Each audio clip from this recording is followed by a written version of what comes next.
Ndabasuhuza inshuti mudahwema kudukurikira, mumeze mute? Reka Imana ikomeze kubaha umugisha kandi ikomeze kubashyigikira mu byo mukora byose byiza. Twizeye tudashidikanya yuko muri amahoro kandi namwe mutameze neza mukomeze mwihangane. Ntabwo ibintu byose bihora ari byiza, ariko nawe ntabwo ibintu byose bihora ari bibi. Rero reka duhe ikaze abashyashya tubabwira ngo muhawe ikaze kuri Icano Amahumbezi. Icano ikugezaho ibiganiro bitandukanye bifasha urubyiruko mu buryo bakwiteza imbere, bifasha abubatse uburyo babana mu mahoro, kandi bikongera n'ibiganiro bitubwira yuko umuntu ashobora gukoresha ibyaremwe bigatuma amagara ye aba mazima. Nk'uko mubizi rero ibyo byose turabikora hano kuri Icano Amahumbezi, dushimira cyane mwebwe mwarebye videwo zacu mukagerageza gukoresha ibyo twababwiye. Abenshi murashima mukagaragaza neza ko bikora. Rero nawe niba uzajya ugira icyo ugeraho cyangwa se n'uzajya ugira icyo ukora ukabona kirakunze, nyamuneka rwose uzajye ugaruka utange ubuhamya kugira ngo n'abandi bose bafashwe. Kandi nanone mujye mutwandikira mutubaze icyo mushaka rwose, icyo mushaka cyose natwe turi hano kugira ngo tugire icyo tubagezaho. Nk'uko mubizi rero ntabwo mwatubaza ikintu tutazi ngo tukibabwire, ahubwo turamaze tugakora ubushakashatsi kugira ngo turusheho gusobanukirwa neza niba ibintu koko bikora. Ntabwo twabarangira ibintu bidakora rwose. Dushimira cyane abantu bagerageje kubikoresha pe. N'ubu uri mushyashya kuri Icano ushobora kuza ukanda subscribe ugafungura n'inzogera kugira ngo ibiganiro byacu by'ubutaha bijye bikugeraho mu ba mbere. Uyu munsi tubazaniye umuti. Ni umuti utuma umwana agira ubwenge, agira ubumenyi, agasobanukirwa. Ushobora kuba wari ufite umwana wakundaga kurangara mu ishuri, wajya kuba yataha agatahana amanota mabi atari meza, cyangwa se ukabona mbega adashishikariye ibintu bijyanye no gushakisha ubumenyi ndetse n'ubwenge. Uyu muti nk'uko uburyo ukoramo no ku bantu bakuru urakora, ariko uyu munsi turashaka kugira ngo tuvuge ku bana. Abana rwose mukwiye kubikora, mukabibakorera, bityo mukarushaho kumenya neza imbaraga ziba mu byaremwe. Buriya ibyaremwe byose bidukikije nibyo bivamo imiti mubona abazungu bakoresha, baba bakoresha mu kutuvura inzoka, mu kutuvura ibyorezo. Burya ni bya byatsi biba bidukikije nibyo bakoramo iyo miti. Uyu munsi rero turashaka kugira ngo uyu muti ukubere icyitegererezo, uyu muti ukubere intangiriro yo gutunganya umwana wawe. Uwo muti witwa umuhengeri. Ni umuhengeri ahenshi ukunda kumera hirya no hino ahantu hatandukanye, no ku rugo cyangwa se ku nzitiro z'ingo hari igihe usanga uhari, cyangwa se n'ahandi hantu nko mu gasozi umuhengeri urahaboneka. Nk'uko mureba kuri screen yanyu ni uwo nguwo, ukunda kugira n'utuntu tumeze nk'utubuto, utubuto twenda kumera nk'amasaka ariko amasaka manini. Mbega ni uko nguko umeze, ndetse hariho mu duce dutandukanye baba bafite ukuntu bawita, ariko hariho n'aho bawita ngo ni akateye. Ahari baba bawita akateye kubera ko ukunda gukwirakwira hirya no hino. Rero uyu nguyu niwo tugiye kwifashisha uyu munsi kugira ngo turebe ko abana bacu bagira ubumenyi, abana bacu bagira ubwenge. Gusa mu kubura ubwenge k'umwana biba biri mu bintu bitandukanye, biba biri mu bice bitandukanye. Ni ukuvuga ngo umwana ashobora kubura ubwenge bitewe n'uko afite imibereho mibi. Imibereho y'iwabo ishobora kuba ari mibi, ashobora kuba atabona indyo yuzuye nk'uko bikwiriye, ugasanga wenda yasubiye inyuma haba mu bitekerezo ndetse no mu gikuriro, ugasanga ari ibibazo. Cyangwa se asanzwe yaravukanye n'ikibazo cy'ubumuga, nabyo birashoboka. Akaba afite, murabizi iyo abana bavuka bavukira mu byiciro, ibyo umuntu uza mu kiganga bita KI. ni ukuvuga ngo ni igipimo bifashisha bapima ubwenge. Ni ukuvuga ngo hari umwana uvukira hagati y'ijana na 20 n'ijana, uwo nguwo aba ari umuhanga cyane ku rwego rwo hejuru.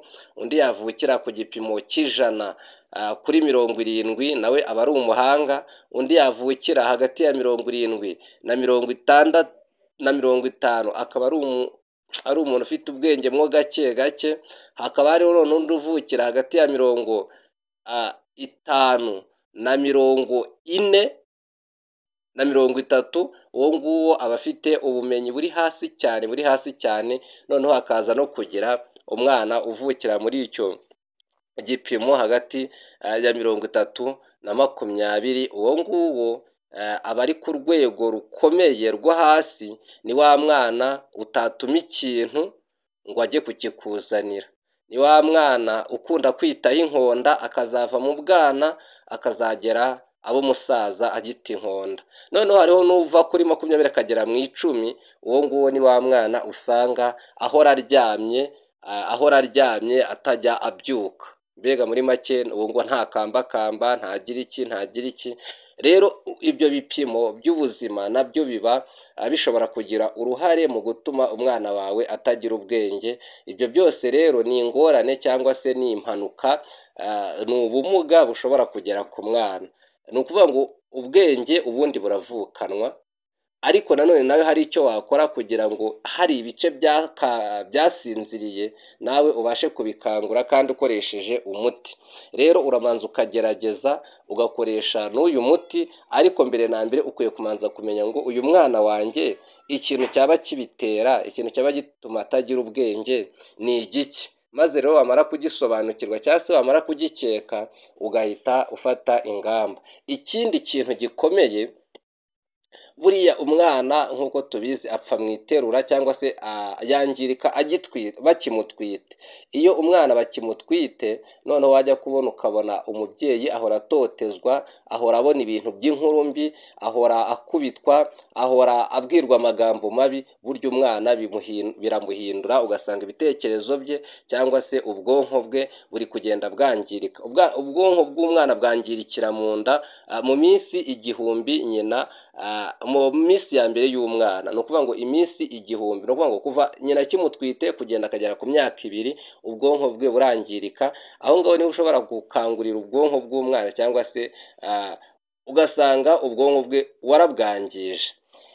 Rero reka dukoreshe uyu muti tutabatindiye kugira ngo turusheho gusobanukirwa. Igihe cyose rero umwana afite ikibazo runaka ariko kitari muri bya bindi twavuze, ni ukuvuga ngo woweho mubyeyi ukaba waragerageje kwita ku mwana ariko ukabona ibintu bitari gukunda, ukabona umwana ari kuba indangazi cyane, genda ufate uyu muhengeri cyangwa se aka katsi kitwa, iki giti cyitwa akateye, maze ukokore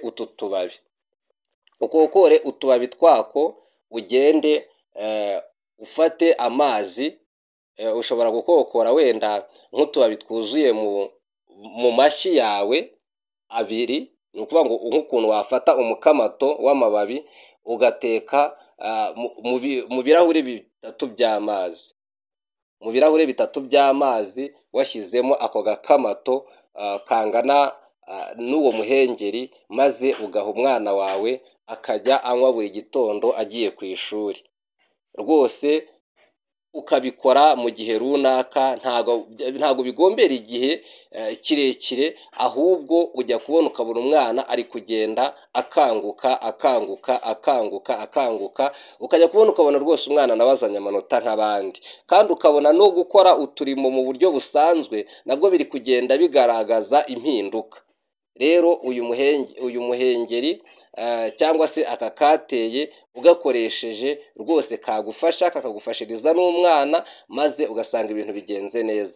Kandi hari igihe cy'imvura haba hariho rwose kaba gahari ari kenshi, cyangwa se uyu muhengeri uba ugaragara ari mwinshi, biba bisaba kugira ngo rero unawufate uwanike, none ujye ugira agafu kawo utonyanze mu mazi, maze uhe umwana wawe anywe. Ni ukuvuga ngo uba waragaseye ugatonyanza mu mazi cyangwa se ukakaminjira mu mazi mu tuzi dushyushye, ubundi ugaha umwana wawe akanywa. Ni icyayi cyiza, ntabwo ari ibintu birura, ni icyayi cyiza. Ni nk'ukuntu wateka umucyayicyayi, rwose ntimuzagire ikibazo ngo wenda ngo umwana byamugiraho ingaruka, oya, ntabwo byamugiraho ingaruka, ahubwo ni nk'ukuntu wateka umucyayicyayi ugasanga ibintu bimeze neza. rero mubikore rwose kandi bizabafasha. Turi hano kugira ngo dufashanye, kandi niba ufite nawe ikibazo cyatuma hari icyo twakubwira, nyamuneka uzatwandikire. Nk'uko twababwiye, ahangaha dutanga inama ku muryango, umuryango rwose ufite ibibazo dutanga inama, kandi dushobora no gukora ibiganiro byabafasha. Noneho ushobora no kuba ufite icyo kibazo cy'uburwayi, mu burwayi ubwo aribwo bwose. Ntabwo uburwayi bwose dushobora kuba twabubonera ibisubizo, ariko icyo tudafitiye igisubizo dukora ubushakashatsi tukaba twakubwira, ariko ibyo tuzi neza ko bikora rwose turabikubwira kandi birakora pe, wowe uzabigerageze. Niba uri umugore cyangwa uri umukobwa ukaba ufite ibibazo by'ubuzima, nyamuneka twandikire kugira ngo tukubwire ibyatsi wakwifashisha cyangwa se ibimera wakwifashisha. Niba uri umugabo nawe ukaba ufite ibibazo runaka, nyamuneka twandikire. Kandi niba ukeneye inama haba mu iterambere n'ibindi, twandikire kugira ngo turusheho gusangira amakuru ndetse no kugirana inama.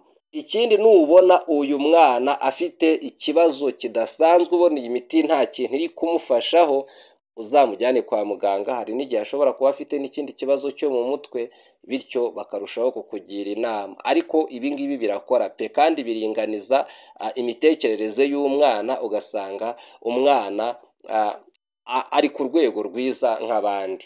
Rero mukomeze mugire amahoro kandi mukomeze mugire umugisha mu byo mukora. Niba hari icyo watwandikira, nyine dusangize muri comments, kandi ushobora gusharinga kino kiganiro kuri bagenzi bawe kugira ngo turusheho gusangira amakuru. Kuri mikoro ya Justin Niyonsaba, Imana ikomeze kubaha umugisha.